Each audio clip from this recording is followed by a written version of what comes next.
Happy spring equinox. Happy Ostara. This is an auspicious time where we herald in a new season. In the Northern Hemisphere, of course, the spring equinox signals emergence and renewal, growth and blossoming. And we see that depicted in nature. Nature is the reflection of our own lives, our own hearts, and beginning to attune to the rhythms of nature and observe her patterns can allow us to more deeply attune to the patterns and the cyclical nature of our own lives.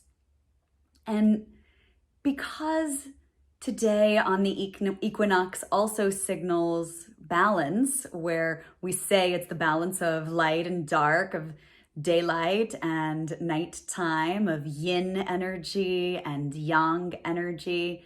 This is also a really auspicious moment to meditate and anchor in as we move forward through the wheel of the year, which keeps on turning. But with this theme of growth and expansion, the metaphor that is sometimes used is that of a butterfly, and a butterfly that is breaking out of its cocoon and spreading its wings, right? We love this metaphor. And on the spiritual journey, we always want to be identifying with the butterfly. At least it certainly seems that way. We tend to want to focus on when the hell am I going to get to the butterfly stage? But the spiritual process does not work like that. At least not for many of us mere mortals who are also living in the modern world, where we have one foot, so to speak, on the meditation cushion and one foot in the marketplace of everyday life and work and relationships and bills. And so the concept of being in the chrysalis, being in that cocoon, which is typically symbolized in winter. Winter is that time for drawing inward, for hibernation, for replenishment and rest. Although, let's be honest, how many humans also follow that natural rhythm? We're so programmed and conditioned to continuously go, and achieve and pursue and be productive all throughout the year, regardless of nature's wisdom, which we are inherently a part of as nature. We look at the chrysalis time in this context of a capitalistic, productive, achieving society as negative. And the butterfly, the expansion, the flight is considered superior. So I want to take a moment and honor the chrysalis and honor the darkness, honor the withdrawal. Because for many of you, like me, you might be looking around and seeing spring start to emerge. Here in Florida, it's a little bit more subtle, the changing of the seasons for sure. But we are definitely heralded into spring with pollen and certainly migratory birds being down here. Certainly new wildflowers are springing forth. And yet, despite this longer expansion of sunlight day by day, despite this new growth in the plant life all around us and the animal life all around us, we still may be in a bit of the chrysalis period where, as you know, the butterfly undergoes intense transformation. That's the other thing about the spiritual journey. We sometimes would like to think that the spiritual journey is going to be full of beautiful insights and it's going to feel blissful and joyful and aha moments, when really it is more embodied in the cocoon, in the chrysalis, in which the caterpillar has to undergo such a radical transformation that it is boiled down to its essential components so that it can be remade anew. So transformation is not easy or beautiful or Instagrammable. Transformation is brutal. Transformation does not look like you're running through a field of daisies. Transformation looks like crying and shaking your fists at the heavens and feeling confused and not being able to figure it out because you're not supposed to all the time, maybe most of the time. That's the process. That's the healing journey. That's transformation. So you're in this critical stage, this essential stage. And I wanted to honor that because there is now a lot of language and rhetoric about spring and bursting out of our shells and all this good stuff and emerging. And while that's wonderful and lovely, if you're not really feeling that 100%, or you're feeling now a newfound pressure to be in this more open, expansive, lovely, lighthearted state, but you're still working through so much of the sorrow and baggage and confusion and frustration and rage that we have all been suffering with collectively and that we need to go through as a part of our story, as a part of our journey together. And individually, I want to take a moment to honor that and to recognize that.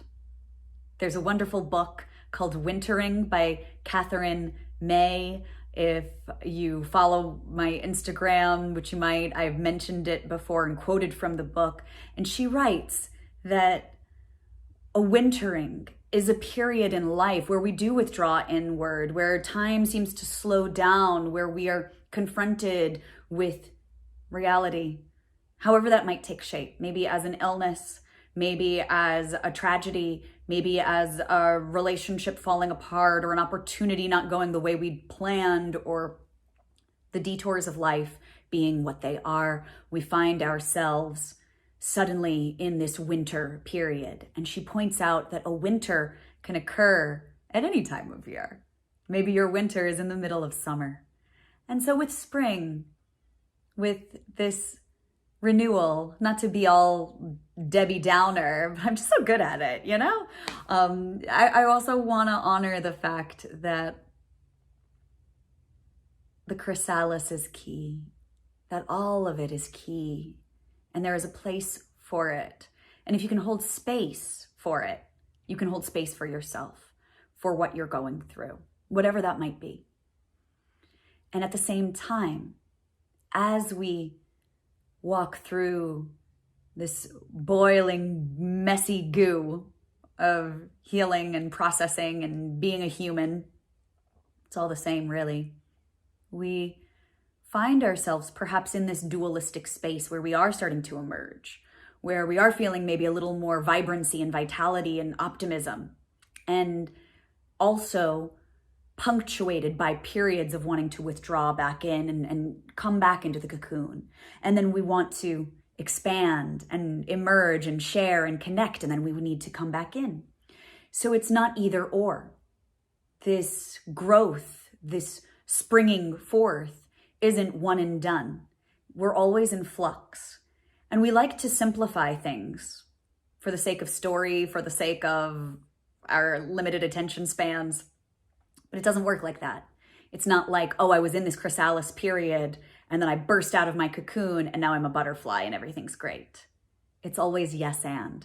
It's I come out of the cocoon and shine a little bit, and then I need to retreat and rest and go back inward and feel what I'm feeling and honor it with compassion and non-judgment.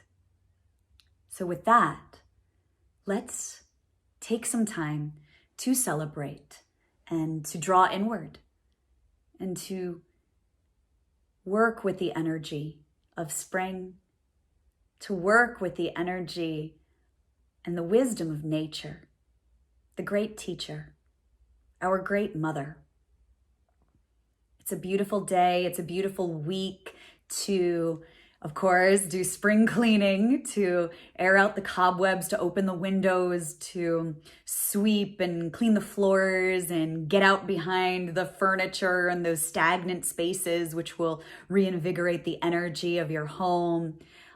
It's also nice if you'd like, for our purposes now, with this guided gentle breath work and meditation, if you have a candle, a white candle or a yellow candle can be nice to signify the new season or the solar energy. Yellow representing that solar energy. Fresh flowers.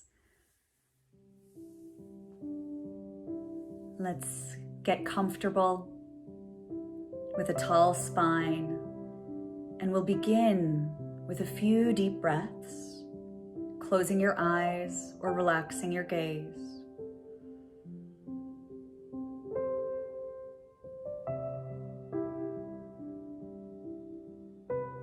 Letting your jaw relax, soft around your eyes and your shoulders.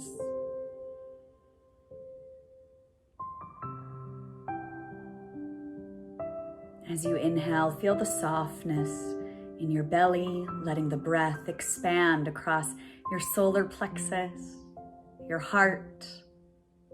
Exhale fully, emptying, releasing. Breathing in, draw the breath deep down into the base of your lungs. The belly will soften and puff out a bit. As the breath continues to rise up across the lungs, exhaling completely, the navel will pull back toward your spine. Breathing in, softness and spaciousness. Breathing out, releasing.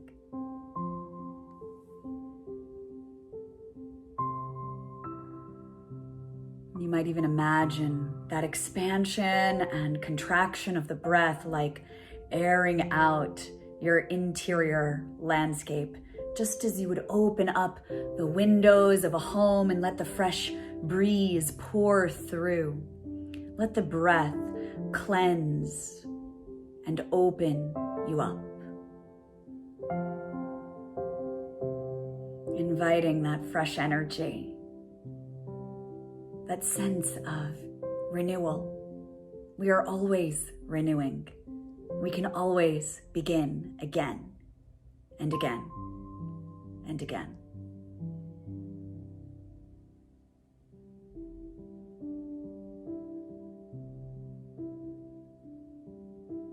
Feeling your hips and your legs and your feet connected to the earth, rooted, grounded to Mother Earth.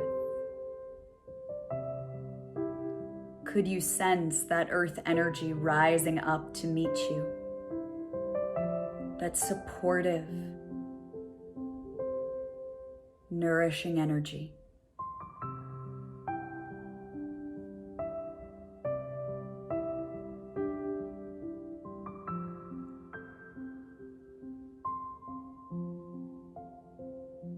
As we move into alternate nostril breathing, Nadi Shodhana, a very powerful practice any day of the year, and particularly on an equinox,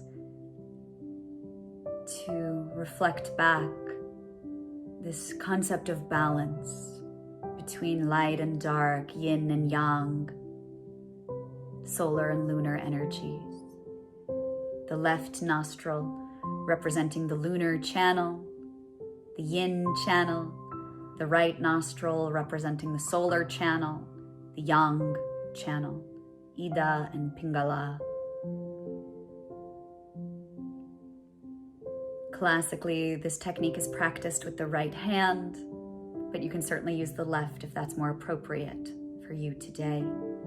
If using the hand, the mudra, is not appropriate, you can simply imagine breathing in the left side of the nose and exhaling down the right side, and then inhaling right and exhaling left, like gentle waves rising and falling, alternating the focus of the breath.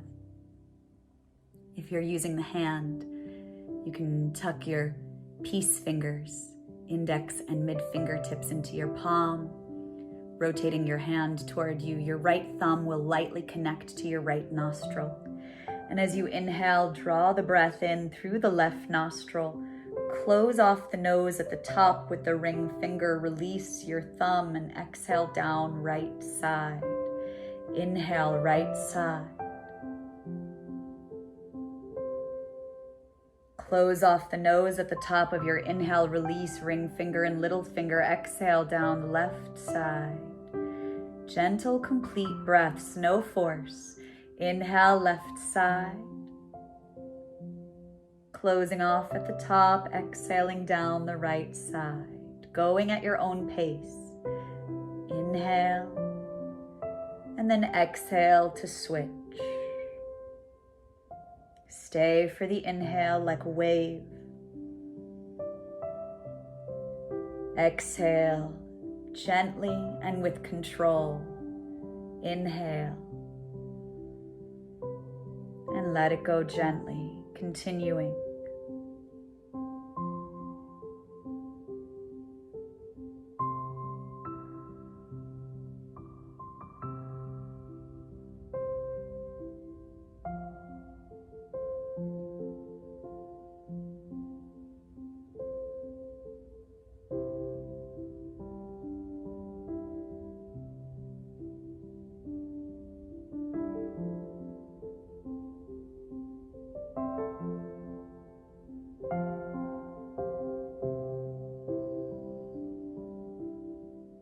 As the channel cleansing breath, this technique is designed to help purify, harmonize, and balance the nadis, the highways of life force energy, of vitality within you. This complex system within the subtle body in the yoga tradition. It also helps to calm and quiet the mind, to bring the nervous system into the relaxation response.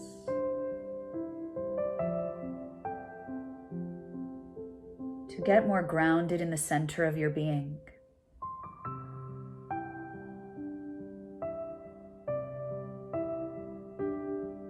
And this helps facilitate a deeper meditation practice.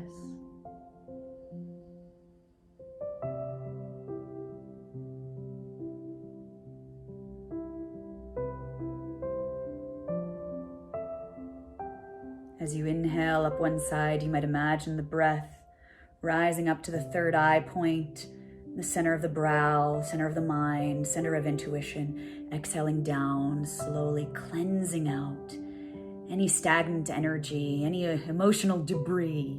And then inhale, that subtle wave of awareness glides back up the side, up to the third eye, exhaling down, almost like a gentle stream of water, carrying with it any stuck energy, anything you're ready to release for this new season.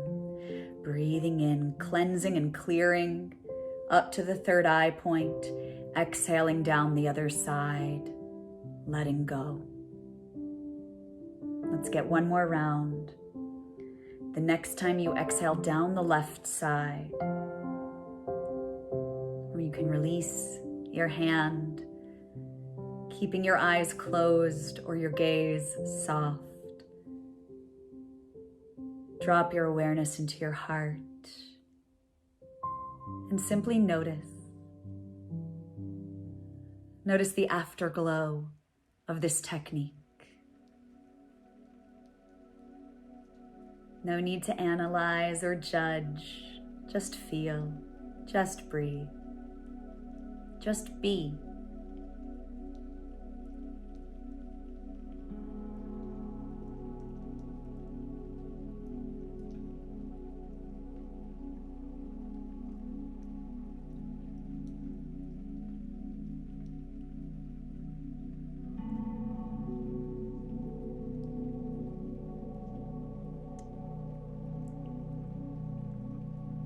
Once again, imagining your low body rooted to the earth, imagining roots drawing down through the earth, through that rich soil, and drawing up nourishment and nurturance from the earth, where all plants get that nourishment. And you can imagine it like a light. Maybe it has a particular color, maybe red or gold, drawing up, maybe green, from the earth up through the soles of your feet, up your low legs and upper legs, swirling across your hips and your lower back. Take a deep breath down into your root, stable and steady in your own being. And imagine that awareness and that light rising up across your belly and your solar plexus, up across the heart center. And here in the heart, I invite you to plant a seed. To plant a seed of your intention for the weeks ahead. Perhaps how you wish to feel in your own being. What qualities you wish to embody and draw in. Maybe you wish to feel more at ease, more content. Breathing in, planting that seed. Maybe opening to your capacity to receive more. Maybe that's your intention. To receive more love, to receive help when it's offered. Maybe your intention is to soften into the flow of your life without resisting and fighting the flow as much.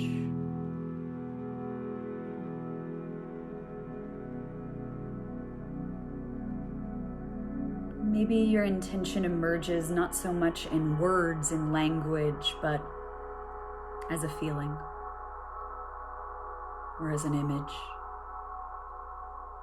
And just as you would plant a seed into the soil and drop it down, imagine dropping that seed deep into the richness of your heart.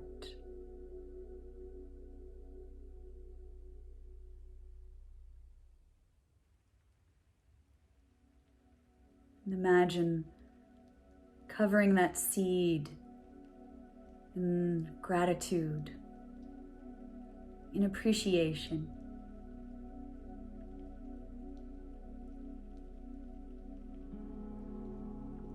Watering the seed with kindness for yourself, with a little softness for yourself.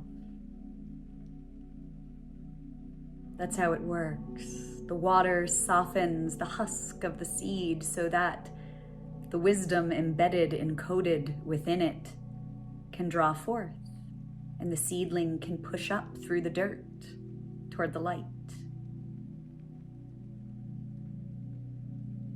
Letting that water of compassion soften within you. Soften all around you.